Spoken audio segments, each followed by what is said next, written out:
Nepsus is a collaborative research partnership between the University of Dar es Salaam Department of Geography and Copenhagen Business School. Our research was conducted in Kilwa and the Refugee District. 8 villages were involved, and these villages were selected based on the complexity of partnerships. We generally group the partnerships in 3 categories. One is the complex partnership areas, which means that areas that have formal partnerships, but also more actors involved in such partnerships. And the second group is those partnerships that are not strictly formal, but also they do not have as many partners as the first category.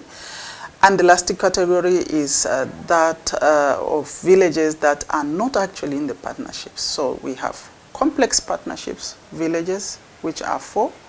We have simpler partnership villages, 2 of those. And we have no partnership villages, which are also 2. We specifically call this component of the project wildlife conservation partnerships and insecurities. Want also to bring up how insecurities come for wildlife, but also how insecurity comes for livelihoods as well.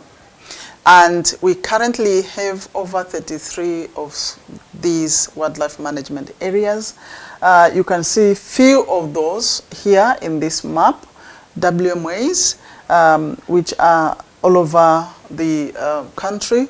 But we are studying 2 of these WMAs in these northeastern parts of the Selous Game Reserve. These WMAs are called Ngarambe Tapika, and the second one is called Juiwangumwa. And WMAs are a partnership of villages which put together their village land for the purpose of protecting and participating in conservation and protection of wildlife which come to the village land. So I would like you to think about what it is like when people and wildlife have to share food, they have to share water, they have to share space, the living space, in their daily lives. So what you're seeing here is not in the game reserve. This elephant is actually in a village land. And we happened to see it as we were doing an interview with a woman in Mloka village. Suddenly an elephant comes in the backyard. So we realized how closely we were actually sharing wildlife and people space. At least 2 possible quick outcomes that we have observed in the field.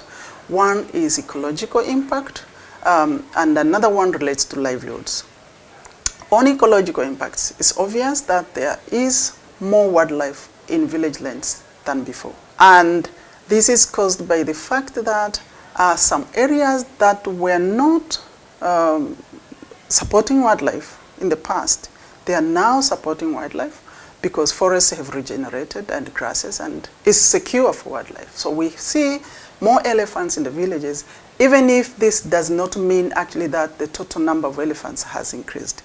But at least those that are seen in the villages are more, a lot more than what villages have had in the past. But in terms of livelihood, what we are seeing generally is increase of damages to crops, more restricted access to land that used to be farms and so on. So we have examples of what we saw. In one of the scenarios in Ngarambe village, which is in Refugee district, in March especially, we observed how it is impossible for villagers to stay at home while crops are in the farms. So they have maize and beans in the farms and for over 7 months. But during these 7 months, they have to have temporary homes in the field where they spend day and night. Otherwise, elephants will eat crops, or monkeys will actually uproot or eat or tramp or do anything. So we couldn't find people at home. We had to go to these farms to see them, to know their realities of life and also to get their narratives.